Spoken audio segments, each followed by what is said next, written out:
Don't you have it on your phone? Yeah, but I don't check it much. It's mostly spam and mailing lists. Scarlett's lip twisted. You know, you can unsubscribe from those. Really? They weren't even friends, and she was going to give Megan organizational advice? Thanks. I never thought of that. Megan flushed in annoyance. Why should I check my email? We got an email from Juliet last night. Juliet Letourneau? Megan hadn't heard that name in years. The three of them were best friends as kids, back before Juliet moved away to Quebec halfway through high school. She emailed both of us? Yeah.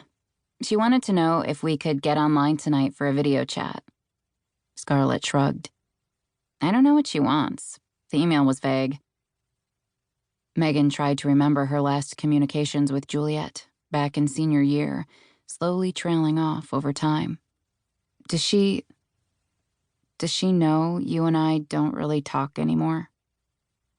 There it was, on the table where they both had to acknowledge it.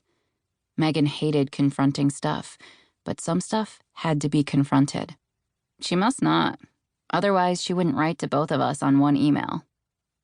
Scarlett looked like she wanted to say more, but didn't. She sat back instead.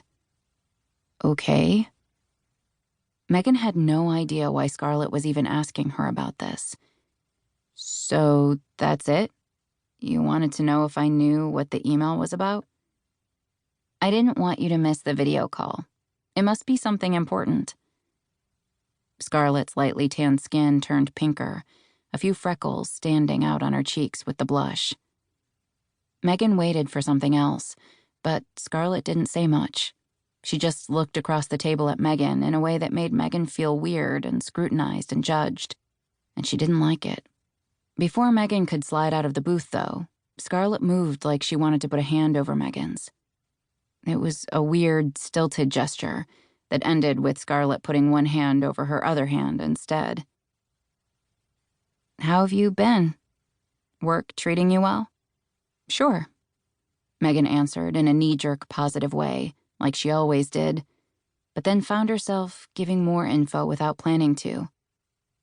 Another of the servers quit right after Christmas, so I've been taking his shifts, and Winston and Martha haven't made any moves to replace him, so it's been busy. She'd been meaning to ask them about that, but it never seemed like a good time. Scarlett might say that Winston was incapable of looking grumpy, but lately Megan had been frequently seeing him poring over papers at his desk with a contemplative frown, or talking quietly to his wife Martha in the back room when Megan was busy waiting tables or covering the grill. Right, Scarlett nodded. Sounds busy.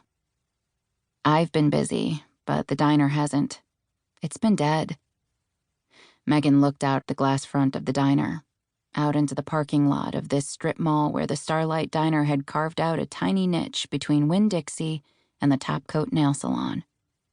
The parking lot was sparsely dotted with cars, and most were over by the Winn-Dixie.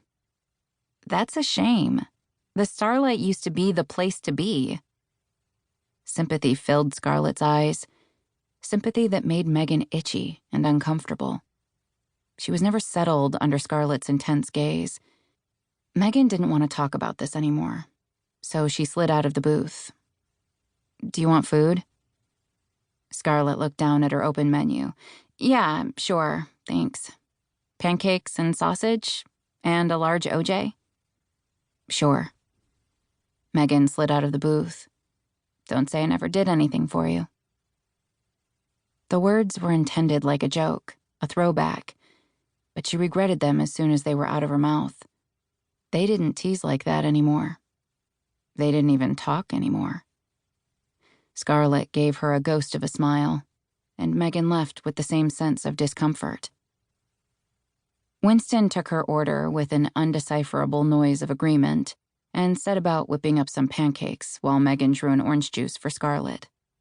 She wiped down the counters for the millionth time today, wishing there was something else to do. Her time here at the diner was sucking her life dry.